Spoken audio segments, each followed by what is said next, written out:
conforme eu fui crescendo na adolescência e tudo mais, eu tinha algumas referências de vida. Uma delas era minha tia, né? Aí eu falei pra ela, tia, eu quero trabalhar com computação. Eu preciso trabalhar com esse negócio, é muito legal. Ela falou, ai, minha filha, não faz isso, não tem Caramba. futuro. Caraca. E, cara, ela é uma referência pra mim, Aham. né? Nem tava pensando em vestibular nem nada disso, foi muito antes. Mas aquilo ficou. Eu falei, bom, não pode ser, né? Vou fazer outra coisa. Mas eu continuei com aquela paixão, né? Corta para. Cheguei na época de prestar vestibular e não tinha ideia do que eu queria. Não, só pra dar o contexto pro pessoal, o que vocês vão ouvir agora, enfim, eu tive que perguntar, eu fui ler o LinkedIn dela, eu tive que perguntar pra ela se eu tinha entendido certo qual que era a formação dela, porque já contando um pouquinho de trás pra frente, ela teve passagens, por exemplo, no Itaú, na TecBand, como arquiteta, liderança de arquiteto de negócio, de tecnologia, com gestão de produto, com viés técnico, e aí ela vem e fala que fez essa graduação pra mim, eu falei, cara, isso é mentira, cara. E aí eu prestei letras. Cara, ganhou da Karen, a Karen fez jornalismo, eu acho que letras você ganhou da Karen aqui.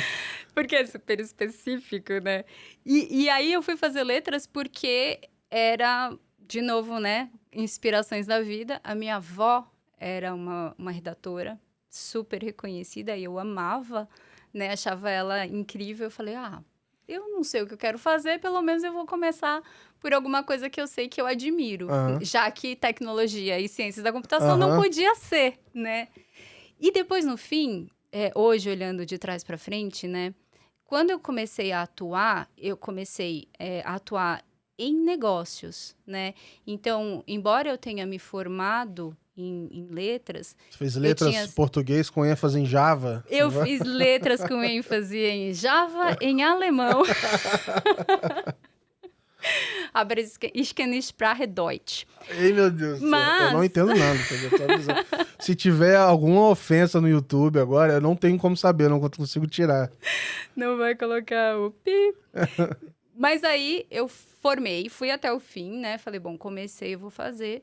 Mas eu tinha certeza que eu não queria atuar com educação, dando aula especificamente. E depois eu descobri que a remuneração de um redator não era exatamente o que eu queria. Eu falei, bom, vou trabalhar com negócios então, né?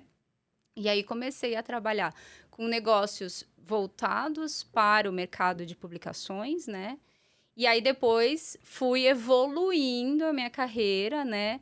Sempre namorando a tecnologia, né? Então eu tinha algum problema no meu negócio, eu falava, cara, como é que tecnologia resolve isso?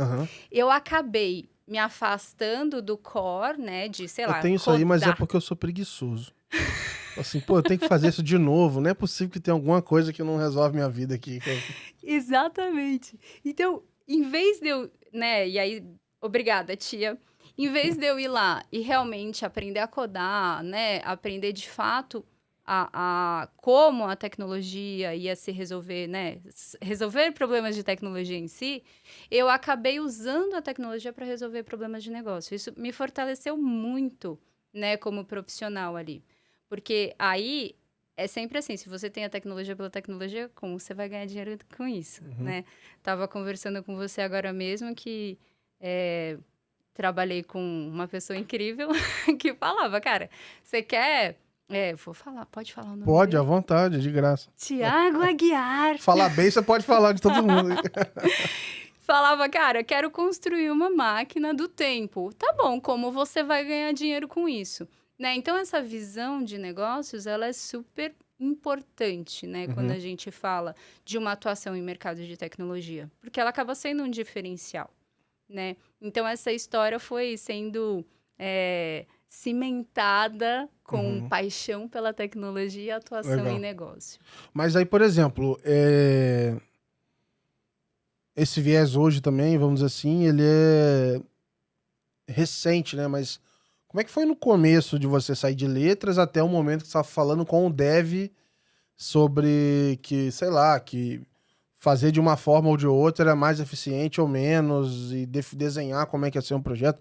Porque, assim, eu tive mais contato próximo com arquitetura foi próximo do Open Finance, né? Porque a gente tinha que falar assim, olha, tem um projeto que precisa ser feito, a gente precisa desenhar minimamente como ele vai funcionar, na época da iniciação de pagamentos, né? Do tipo, olha, chuta aí como vocês acham que vai funcionar esse negócio, e aí, com uma especificação melhor que você conseguir fazer, o time vai desdobrar em algo mais detalhado.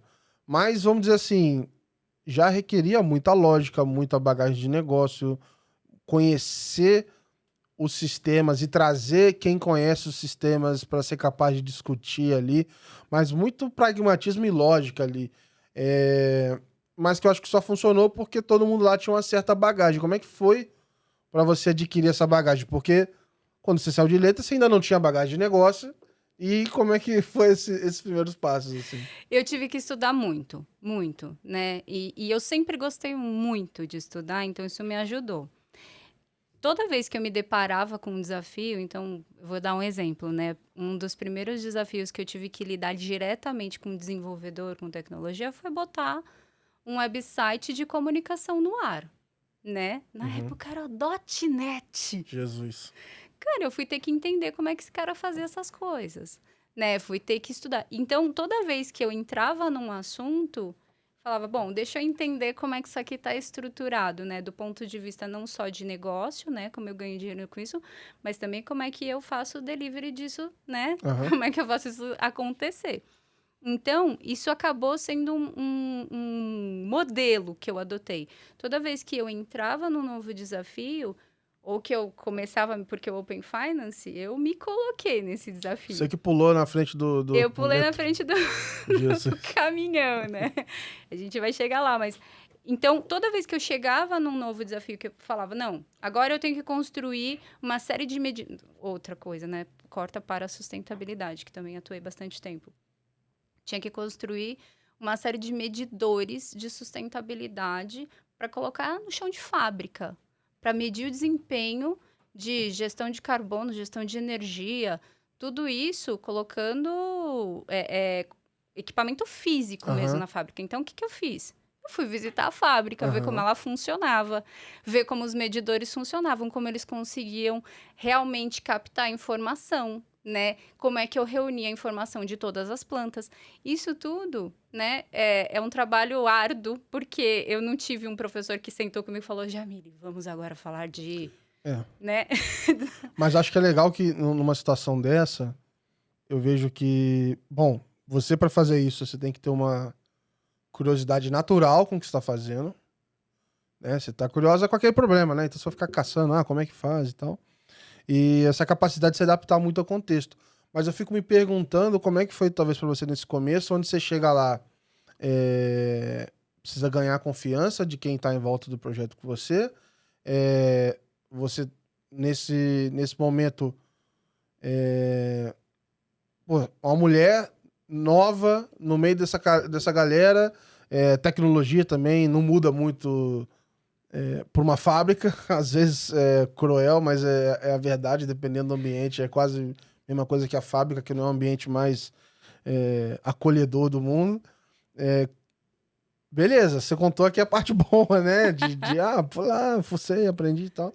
Mas, enfim, como é que era esse caminho tortuoso, assim, para chegar e entregar um projeto? Porque esse é o tipo de projeto que não falta vaga, não falta oportunidade, porque ninguém quer fazer, né? Pular em cima na frente do trem. Então, para contratar maluco é mais fácil. Falar, pode vir aqui, tem oportunidade. Você vai se machucar pouco, né? Exato. Não, eu acho que assim, cara, eu tomei bastante... Eu fui bastante enganada, assim, no sentido de... isso é muito caro para fazer, isso demora muito para fazer. Então, eu comecei a aprender como é que eu deveria começar a validar essa informação. Será que isso realmente é tão difícil? Deixa eu procurar uma outra pessoa que também saiba fazer. Legal. E aí, então, isso me ajudou muito. Porque, claro, né? Uma vez que você não tá ali, você não sabe desenvolver... Se o cara fala que isso leva 100 dias ou 5 dias, tanto vai fazer, porque você não consegue fazer essa medida, né? Mas, cara, até ontem eu tomo ainda enganadas, né? Mas então, isso aí é meio geral, né? Então, eu sempre me redio nesse sentido. Cara, como é que eu consigo validar essa informação, se ela faz sentido, né? Então, recebi X dias de alguém. Deixa eu sentar com alguém aqui que já fez ou que saberia fazer melhor e me dizer, né? Vou dar um exemplo. A gente já recebeu casos de estimativa de 30 dias de desenvolvimento que foi em 3 horas que aconteceu. Pô, o cara tá doido pra tirar umas férias. Exatamente.